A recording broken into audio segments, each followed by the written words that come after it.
พี่น้องเอ้ยน้ำตาจนออกเลย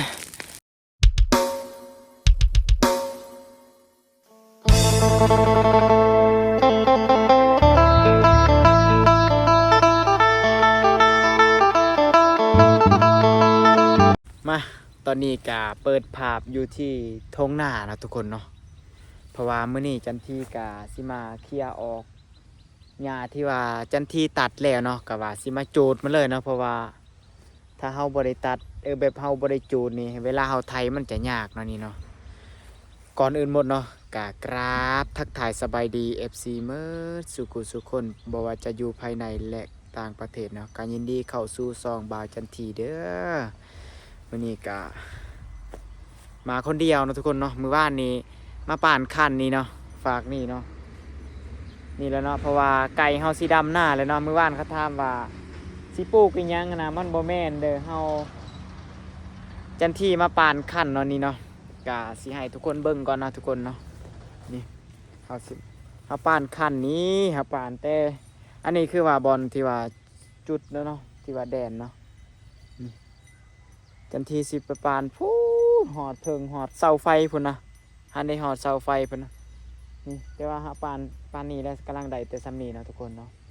ยังบ่ทันแล้วนะมื้อนี้จันทีกะสิมาจูดหญ้าตัวมันแห้งแล้วเนาะตัวว่าจันทีตัดนี่นะเพื่อว่าสิมาจูดเวลาเฮาไถมันสบายนะทุกคนเนาะนี่เนาะโอ้บรรยากาศก็ดีอยู่เนาะมื้อนี้เนาะตามเบิ่งนี่ฝนคือสิบ่ตกอยู่แล้วก็หลายคนก็ถามว่าจันทีอยู่บ้านใดเนาะจันทีอยู่บ้านห้วยทรายเด้อเมืองท่าแตงแข้งเซกองนะทุกคนเนาะค่าต่างกองก็สู่ชีวิตแห่งเนาะจันทีก็สิปักเมียนอยู่นี่เด้อทุกคน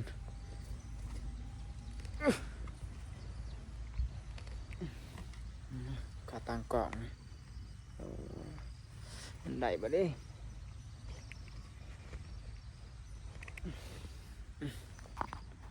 เปิดภาพมาทางนี้เลยจันทีก็สิมาเขียเนาะทุกคนโอ้ยกลัวสิมาจูดมันเนาะทุกคน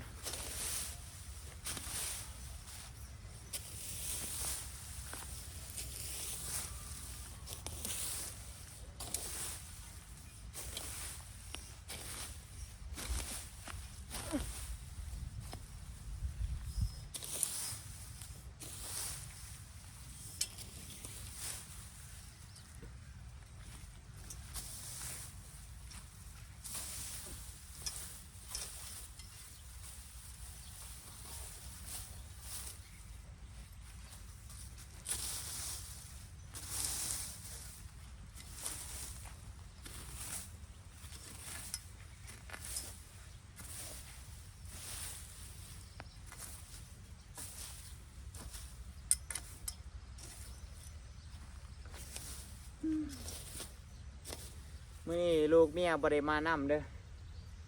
ลูกข่อยอยู่เฮือนแม่เขาเนาะส่วนเมียข่อยกะไปเอาผักไอ้คู่อยู่เทิงพุ่นเนาะ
ส่กบก่อนหอนลาย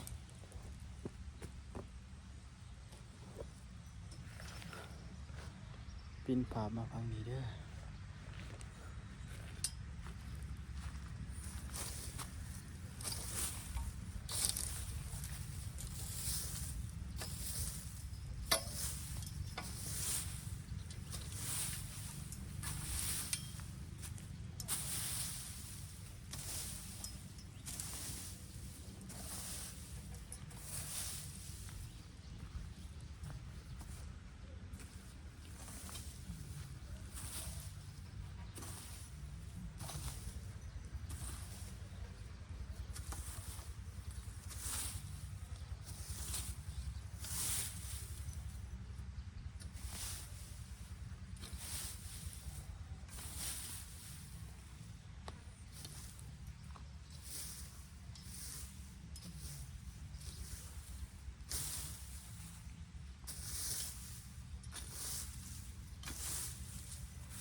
บ่เผื่ออะไร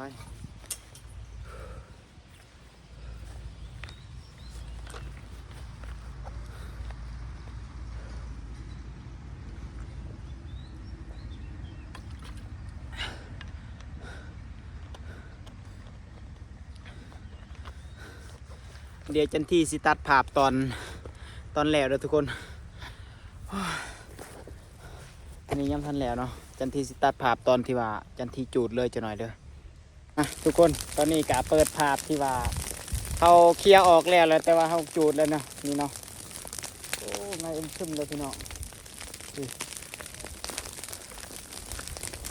เคลียร์แล้วเปิดภาพเขาจูดเนี่ย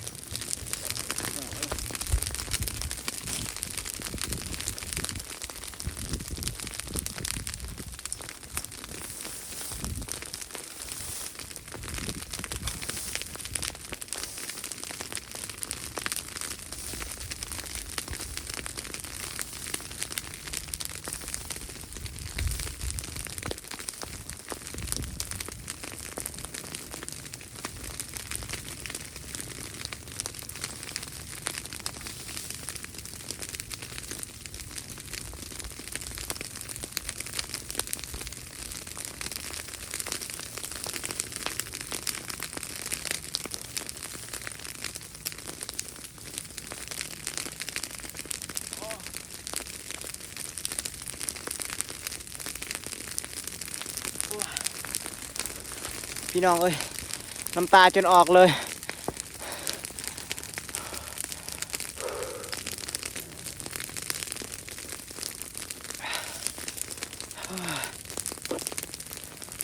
ตอนนี้ก็หอดโมงเลยทุกคนนี่โอ้นี่เมื่อยแห้งทุกคน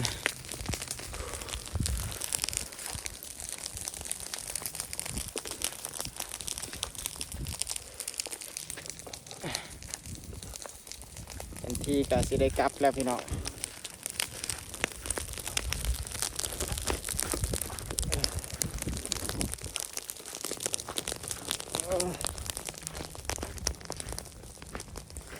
ไงเอิ่มทึมเลยพี่น้อง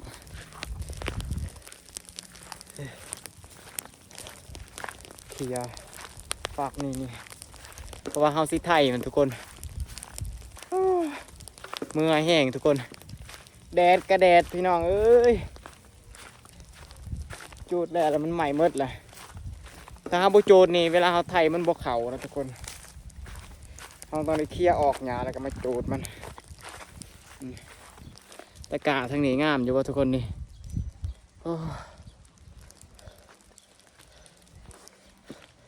บ๊ายบายทุกคนหอนแห้ง